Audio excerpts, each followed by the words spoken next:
방금 전에 홍남기 부총리 겸 기획재정부 장관이 오늘 아침에 열린 부동산 관계장관 회의를 통해서 앞으로 주택 재고 총량을 증가시키는 방식으로 임대주택 공급 확충에 주력하기로 결정했고요. 주택 재고 총량을 증가시키는 방식으로 11만 4천 호, 수도권의 7만 호, 서울의 3만 5천 호 규모의 임대주택을 1, 4분기로 입주 시기를 단축하는 한편 보증여유를 인하하는 등 임차인에 대한 주거안정 지원도 강화해 나가기로. 이는 최근 논란이 되고 있는 전세난 해결을 위해서 정부가 서민, 중산층 주거 방안, 지원 방안을 빼돌려서 이 같은 내용을 밝힌 것으로 보입니다. 이에 따라서 앞으로 2년 동안 전국 11만 4천 호, 수도권의 7만 가구, 그리고 서울의 3만 5천 호 규모의 임대주택을 신축 매입 임대하거나 공공전세형 주택 방식으로 공급하는 것으로 보입니다. 특히 당면한 전세난을 해소하기 위해서 내년 상반기까지 초단기 공급 물량 확보에 주력하면서 신규 임대용 주택을 전국 4만 9천 호, 수도권에는 2만 4천 호를 서둘러 건설해서 확보하겠다, 이렇게 설명했습니다. 또 이외에도 임차 가구 주거 안정을 위해서 질 좋은 평생주택 개념을 도입해서 공공임대 임차인의 거주 기간을 최대 30년까지 확대하고 중위소득 기준도 완화해서 공공임대 입주 계층을 일부 중산층까지 늘리기로 했습니다. 아울러서 3, 4인 가구를 위한 고품질 중형 주택도 새로 도입해서 앞으로 5년 동안 6만 3천 호를 공급하겠다고 밝혔습니다. 자, 3부 코너 원래 우리가 이제 여론조사의 모든 것 속속들이 알고 있는 남자 우리가 초대해서 하는 코너입니다. 무릎을 탁 치게 만드는 예리한 문설 구수하게 전해주시는 분입니다. 배치도사 인사이트 K 배종찬 연구소장 스튜디오에 나왔습니다. 안녕하십니까? 안녕하십니까? 비를 뚫고 왔습니다. 비를 뚫고 왔습니까? 예, 폭우였죠? 네, 계속 비가 내리는데 예. 또 가뭄 해결을 위해서는 또 반드시 필요한 또 비죠. 예, 예. 지금 방금 전에 이제 경제부총리가 네. 전세난 완화하기 위해서 이거 내놨는데 내용을 보니까 이게 지금 어떻습니까?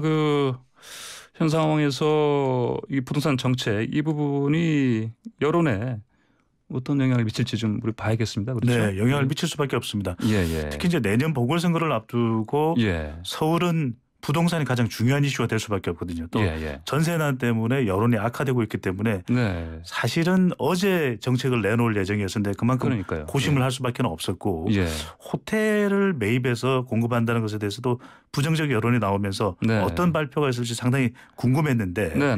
신규 아파트를 실효성 있게 공급을 한다. 전국적으로 11만 호, 예. 수도권에 7만, 서울에 3만 등 이 예. 대책에 어떻게 여론이 반응하느냐에 따라서 상당히 또 향후의 여론, 예. 부동산 관련 여론도 영향을 많이 받을 것으로 보입니다. 예, 그러면 이제 그동안에 좀 임대차 3법 이게 네. 이제 전월세 가격 상승과 어떤 관계가 있는 건지 여론은 어떻게 그걸 보여주고 있습니까? 그렇습니다. 여론이 상당히 또 악화됐기 때문에 이렇게 예. 정부는 대책을 세울 수밖에 없었는데 네. 관련된 여론조사 예. 결과도 나와 있습니다. 예. 이 윈지 코리아 컨설팅이 아시아 경제에 지난 15일부터 16일까지 실시한 조사이고요. 전국 1,000명 예. 무선 자동 응답 조사 표본 오차 95% 신뢰 수준 플러스 마이너스 3.1% 응답률 24.1% 자세한 사항은 예. 중앙선거여론조사 심의위원회 홈페이지에서 확인 가능한데 임대차 3법에 대해서 예. 많은 또 임대인들이 반드시 필요한 정책이다라는 인식이 상당히 강했습니다. 그럼에도 예. 전월세 난이 영향을 준 것인데 이 정책과 관련해서 부동산 시장에 어떤 영향이냐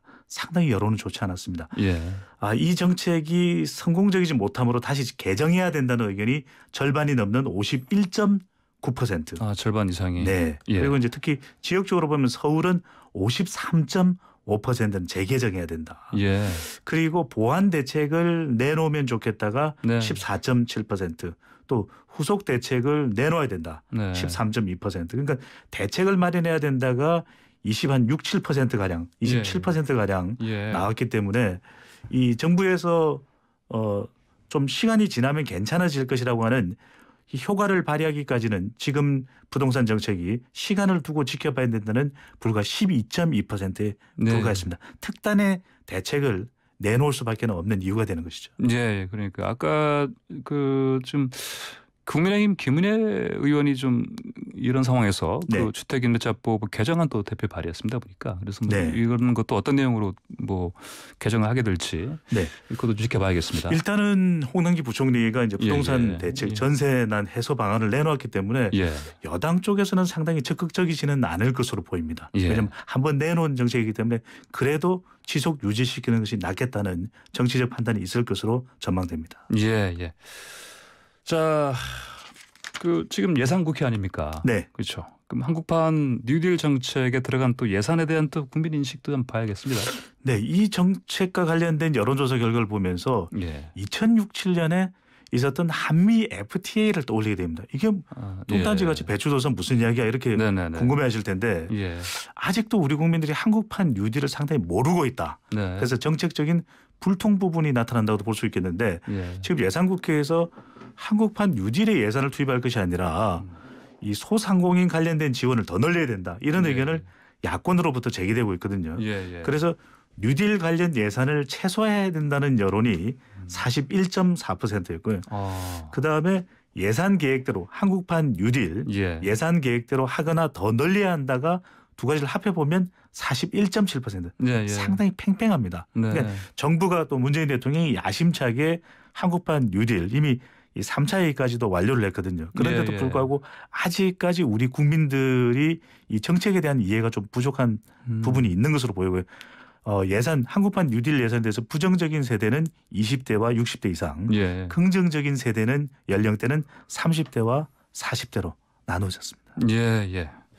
자, 이제 그 정치권 쪽 관련해서 그 또 여론 또 어떤지 한번 좀 봐야겠습니다. 네. 그 차기 대선 후보 그 지지율 조사 관심이 계속 높지 않습니까? 네. 근데 그 여권 후보와 윤석열 검찰총장을 가상 대결시키는 그런 내용의 조사도 있었다고요? 예. 지난주에는 또 예, 윤석열 검찰총장의 지지율이 널뛰기를 해서 예. 대선에 출마할지 여부조차 결정되지 않은 후보를 두고서 이렇게까지 예. 예. 관심이 있었던 적은 역대 없습니다. 예. 그런데 여론조사를 또 궁금해하시는 분들은 아니면 가상 대결을 예. 이낙연 대표 대 윤석열 총장, 이재명 지사 대 윤석열 예. 총장 붙여보면 어떨까 아. 궁금해하시는 분들 계시거든요. 예. 그런데 나왔습니다. 아하. 방금 전에 소개해드렸던 예. 이 윈지 코리아 컨설팅의 조사 결과인데 예. 이낙연 대표 대 윤석열 검찰총장 음. 몇 대 몇? 42.3% 이낙연 대표, 예. 윤석열 총장은 42.5%, 아유, 0.2%포인트 차입니다. 차이가 없는 거네요. 네. 네. 팽팽한 걸로 나타났고요. 예. 예. 네. 이재명 지사와 윤석열 검찰총장 대결 예. 몇 대 몇? 예. 이재명 지사 42.6% 대 윤석열 총장 41.9%. 아하. 이도 저도 다 팽팽합니다. 그러니까요. 이낙연 예. 대표와 맞붙을 때도 그리고 이재명 지사와 맞붙을 때도 팽팽합니다. 아. 어떻게 이렇게 나올 수 있지라는 생각이 들 정도입니다. 예. 아니 이게 물론 현실적으로는 그렇게 네. 일어날 가능성은 높다고 좀 말할 수는 없지 않습니까? 네. 예.